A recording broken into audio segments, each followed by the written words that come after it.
ఈ రోజే డౌన్లోడ్ చేయండి. మీ ఫేవరెట్ షోస్ చూడండి. శ్రీను చూడు చూడు కదులుతున్నాడు.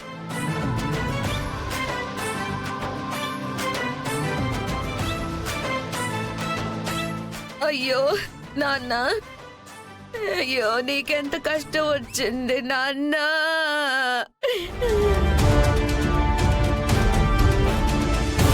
నువ్వేం కంగారు పడకు, వాళ్ళు ఎన్ని ఎత్తులేసినా నాన్న లేకడు. ఏం చేసావే? మొత్తం మందు శ్రీను ఎన్ని హింసలు పెట్టినా కూడా చలించడం లేదంటే చారుకి మించిన పెద్ద విలన్ వీడు. ఈ విలన్ని గెలవాలంటే మనం హీరోగా బాగా ఎదగాలి. ఎత్తుకు పై ఎత్తు వేయాలి. సరే సరే, ఇంకా జరగాల్సిన కార్యక్రమాలు చూద్దాం. రండి రండి. గోవిందా, గోవిందా, గోవిందా.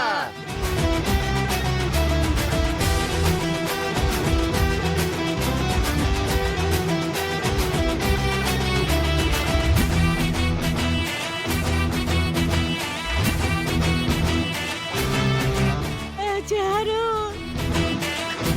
ఏమండి?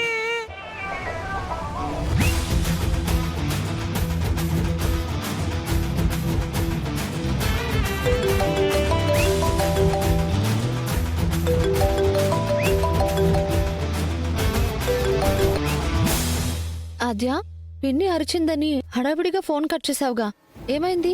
కంగారు పడుకు రామా, అదంతా స్క్రిప్ట్లో భాగం. స్క్రిప్టా? అవును రామా, సందర్భానికి తగ్గట్టుగా చారు స్క్రిప్ట్ల మీద స్క్రిప్ట్లు రాస్తోంది.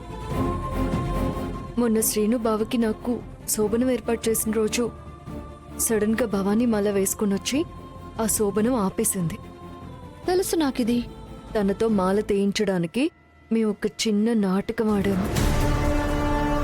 మాల లేకపోతే మెడలో తాళి కడతాను అని శ్రీను చెప్పాడు రమ్మా. అది నిజమనుకుని మాల తీసేయడానికి ప్రిపేర్ అయిపోయింది. సడన్ గా మాల తీసేయాలి అంటే ఏదో ఒక కీడు జరగాలి కదా. స్క్రిప్ట్లో భాగంగా తన తండ్రి క్యారెక్టర్ని లేపేసింది. అసలు ఏం మాట్లాడుతున్నావు? తన పెళ్లి కోసం వాళ్ళ నాన్న నిల్లా వాడుకుంటుందా?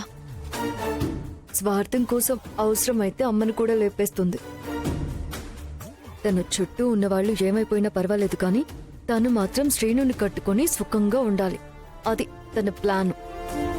కానీ చలపతి బాబాయ్ అయినా ఎంతసేపు అలా శవంలో నాటకం ఆడతాడు?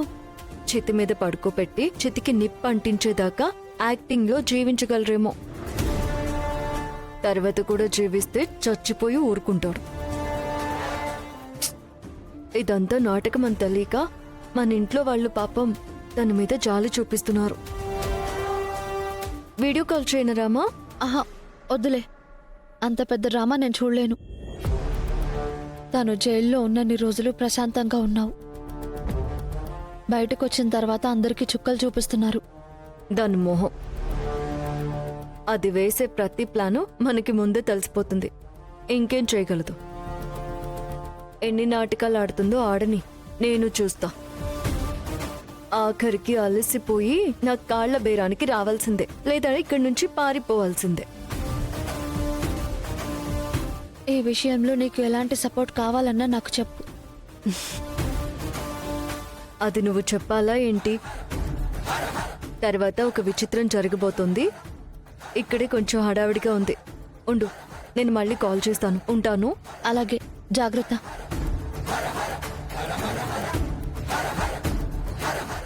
చారు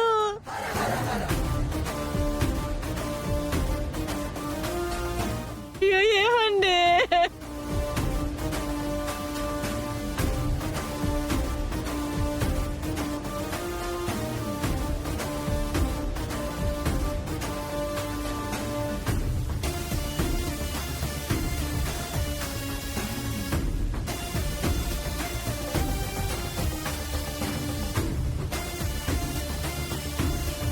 చలపతన్నయ్య, చలపతన్నయ్య, చలపతన్నయ్య.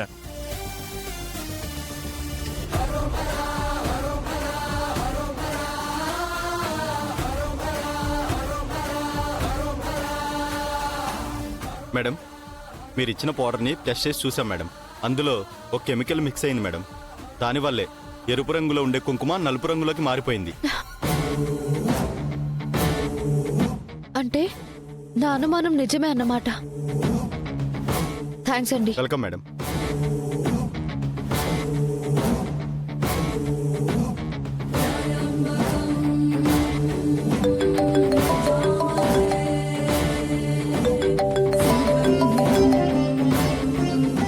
హలో రామా, చెప్పు. ఎక్కడున్నావు? ఊరేగింపు దగ్గర ఉన్నాను. నా అనుమానం నిజమైంది ఆద్య. గుళ్ళో కుంకుమ రంగు మారిపోవడంలో వాళ్ళ కుట్రుంది. వాళ్ళేదో కెమికల్ కలిపి దాని రంగు మార్చారు. సో నిన్ను ప్రతి క్షణం వెంటాడుతున్నారు. అవునాద్య, ఈ విషయాన్ని తేలిగ్గా తీసుకోవడానికి వీల్లేదు. ముందు వాళ్ళెవరో కనిపెట్టాలి. నన్ను భయపెట్టడం వల్ల వాళ్ళు ఏం సాధించబోతున్నారో అని తెలుసుకోవాలి.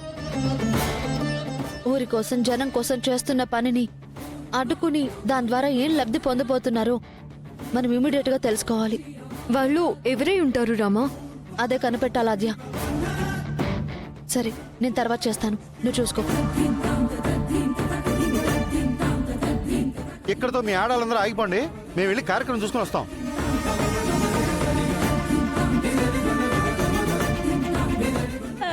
అల్లుడు అల్లుడు అయ్యో ఏడవకే.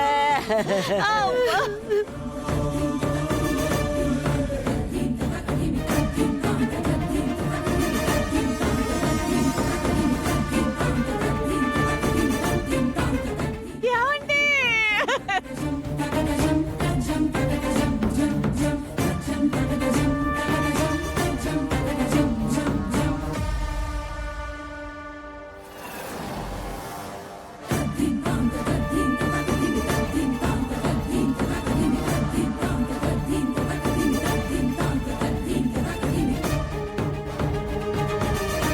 ఇంతకీ కాల్చాలా పొడ్చాలా? ఓడ్చడం ఎందుకు నాన్న? మనది హైందవ సంప్రదాయం కదా, కాల్చేద్దాం. కాల్చాలంటే ఆ కట్టెలు చితి పేర్చడం ఇవన్నీ కావాలి కదరా. అయితే ఇప్పుడు మనం పేర్చలేమా? నేను చిత్తి ఏర్పాటు చేయమని చెప్పానురా, వాళ్ళు మర్చిపోయి గొయ్యి తీసి పెట్టేశారా. పనికి మళ్ళీ పర్లేదులే బావా, అవకాశం లేనప్పుడు గోతులోనే పూడ్చిపెట్టొచ్చు. అయ్యో అయ్యో అయ్యో. ఏంటి ఇతను పూడుస్తాం అంటున్నా కూడా కదలకుండా మెదలకుండా అలానే ఉన్నాడు. కొంప తీసి నిజంగానే పోయాడే ఏంటి? సరే సరే, మనం పూడ్చిపెట్టేద్దాంలే. ఆ తర్వాత పంతులు గారిని పిలిపించి పర్యవసానం ఏముందో చూసి పూజ చేయించేద్దాం, శాంతి జరిగిపోద్ది. అలాగే బావా. ఇక్కడ ఇంత జరుగుతున్నా అలాగే ఉన్నాడేంటి? అసలేమైంది? ఉన్నాడా పోయాడా చూద్దాం.